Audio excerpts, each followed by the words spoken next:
we're going to go ahead, and our first kind of official question is going to be, what has been your experience with assumptions that are made for your being LGBTQ?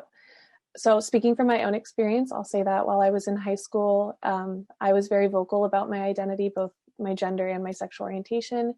And so a lot of folks, including my teachers, made some assumptions that I was an expert about the LGBTQ community at that age. I wasn't out at home. I didn't know a whole lot about advocacy or my own rights.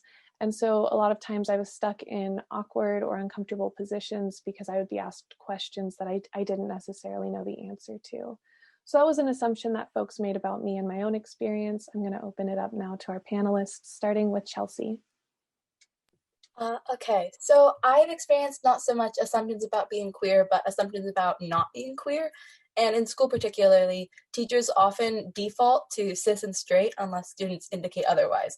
Like, for example, say a guy gets a text in class and the teacher will jokingly say, "Oh, is it your girlfriend? Haha."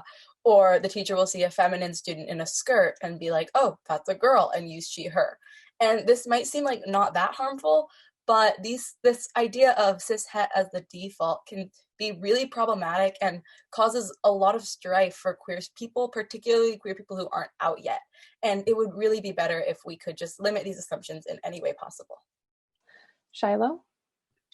Yeah, the one that I experienced most like at school especially is that people assume that because I am pretty visibly queer and I'm, president of my GSA, that like LGBT issues are all I'm going to talk about. And it's often not what I'm talking about at school. I'm asking if we had math homework not last night, not if like if we're interested in dismantling the gender, it just isn't what I'm talking about at school. And another assumption that I find kind of what Evan was mentioning earlier is that people assuming I can like explain or like justify my identities, and especially that once I've come out, that's it. Of like, okay, I did it once, I got it right the first time, and it's never going to change. It's like I'm 17, everything, like my whole personality changes every 2 weeks. So I like need like it's a constant experience of constantly learning more about myself and coming out and asking people to maybe refer to me in one way or another. What is your experience with being harmed by discrimination at school for being LGBTQ? So Gray, would you like to share next? Yeah, I really love what Chelsea was saying about how a lot of teachers do tend to sweep things under the rug because it opens up a broader conversation about diversity and the respective pronouns and gender identity, which a lot of people don't want to have. And personally, with my experiences, I'm kind of in a unique situation right now. I sort of came into my identity as a trans person while I was going to a single sex only school.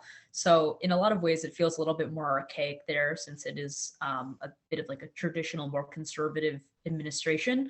In a lot of ways, I feel both like ostracized and sort of people are confused by me being there. And then also like fetishized and objectified almost. Like a lot of people talk about me like I'm some like they're doing such good charity work because they're being friends with me, the little gay kid. Like they talk a lot too about like it's some sort of accomplishment to be friends with me because I guess they're just being like so tolerant, yet they still don't respect my pronouns, which is one of the biggest things there is that my pronouns and my identity isn't respected. I've gotten a lot of people like, so why would you go here if you don't identify, as a girl? And I was like, well, not everybody has the option to move schools. Not everybody has the means to come out to their family. And me personally, I didn't realize before I came here due to a lot of internalized transphobia. So yeah.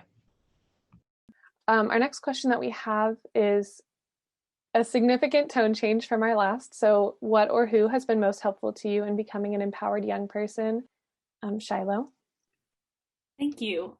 What's been most helpful for me is seeing and interacting with like queer adults who are happy and thriving and out and proud in all facets of their life, just because I feel like the narrative we always see in media and in our day-to-day lives are teens who are struggling with their identity and with acceptance and also with just the chaos that is living life as a teenager ever.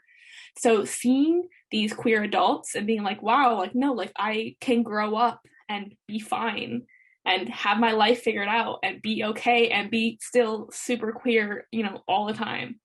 And especially getting that support system in a way that like maybe your friends and family can't, because they just don't understand that part of who you are, to the extent that someone who is also queer, is also LGBT, can understand your experiences through that lens. So that's been really helpful for me. And Jax? San Diego Pride's youth programs have been my rock throughout my gender journey and my personal activism. I spend time with them twice a week, and I'm always thrilled to be present.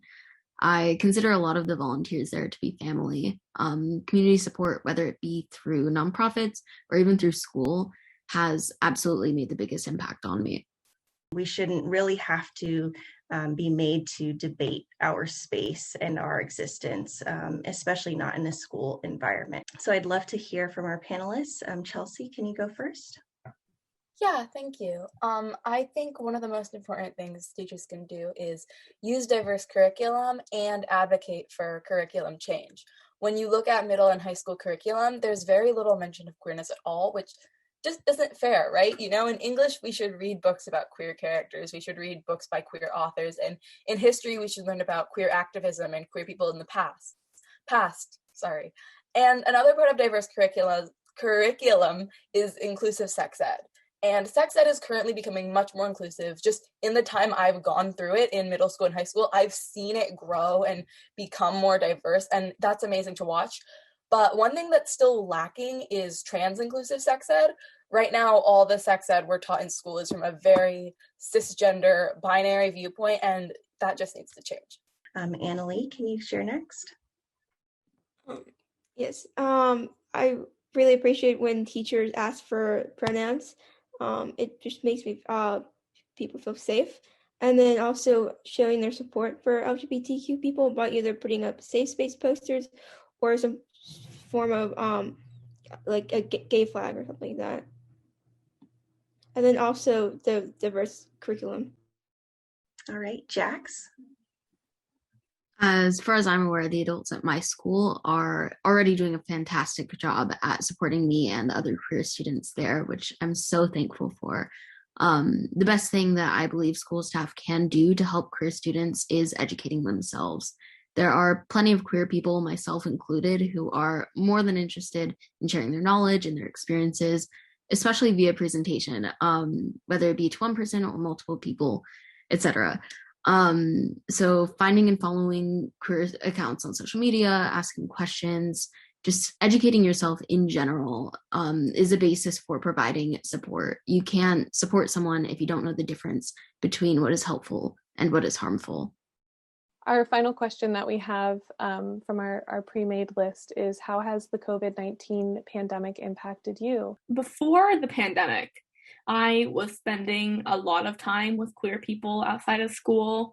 I was like spending time in queer spaces on the weekends. I was hanging out with queer friends after school, in school, and then it all stopped all at once really fast. But the flip side of that was now everything was moved online. And actually, because of that, I was spending even more time with queer people in like intentional queer spaces, but also it was online. So I still haven't figured out how I feel about that, but I'm just taking what I get, because what can you do? So for myself, the pandemic has added a bit of nervousness and hesitancy at sharing my experience in class, or my identity in classes, because with little boxes on a screen, you can't really gain an awareness of whether people are accepting of queer and trans identities or how they feel. And without those moments of walking together between classes, it's hard to facilitate conversations around that. And then I think it's really important for teachers and staff to remember that a lot of kids have been home away from the only support they get around their identities, which can be found at school. Sometimes home is not a safe environment to share those identities. So a lot of kids might have some tough transitions back to school, even though they're really excited to be in those environments again.